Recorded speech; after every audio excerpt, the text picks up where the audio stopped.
A little over a year ago in Geneva, I told the nations of the world that gay rights are human rights, and human rights are gay rights, and that the United States would be a leader in defending those rights.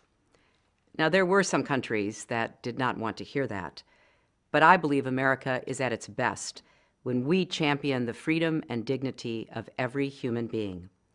That's who we are. It's in our DNA. And as Secretary of State, I had the privilege to represent that America.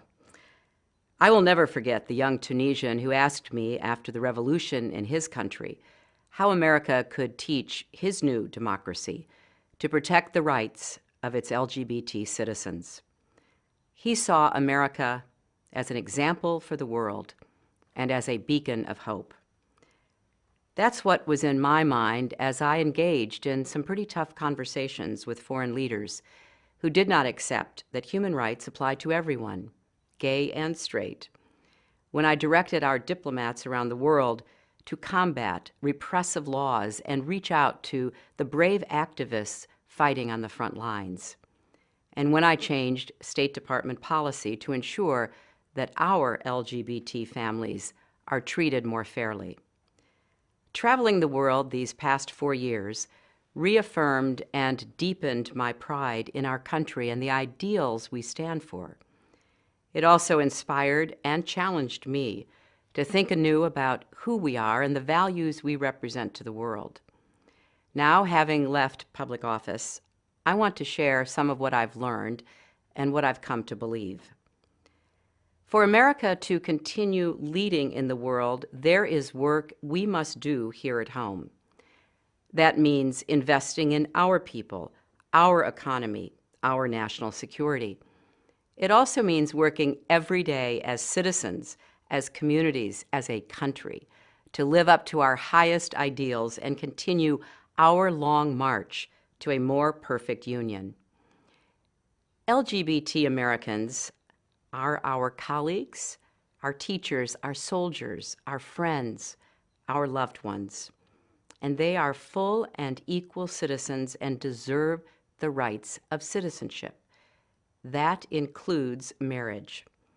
That's why I support marriage for lesbian and gay couples. I support it personally and as a matter of policy and law, embedded in a broader effort to advance equality and opportunity for LGBT Americans and all Americans.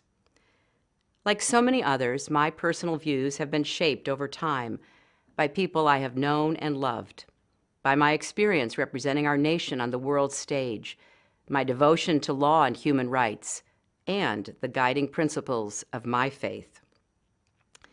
Marriage, after all, is a fundamental building block of our society, a great joy and, yes, a great responsibility. A few years ago, Bill and I celebrated as our own daughter married the love of her life, and I wish every parent that same joy. To deny the opportunity to any of our daughters and sons solely on the basis of who they are and who they love is to deny them the chance to live up to their own God-given potential. Throughout our history, as our nation has become even more dedicated to the protection of liberty and justice for all, more open to the contributions of all our citizens, it has also become stronger, more competitive, more ready for the future. It benefits every American when we continue on that path. I know that many in our country still struggle to reconcile the teachings of their religion, the pull of their conscience, the personal experiences they have in their families and communities. And people of goodwill and good faith will continue to view this issue differently. So I hope that as we discuss and debate, whether it's around a kitchen table or in the public square, we do so in a spirit of respect and understanding. Conversations with our friends, our families, our congregations, our co-workers, our opportunities to share our own reflections and to invite others to share theirs. They give us a chance to find that common ground and a path forward.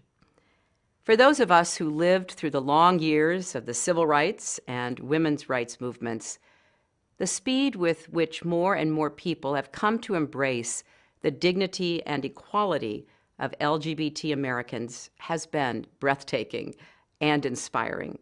We see it all around us every day in major cultural statements and in quiet family moments.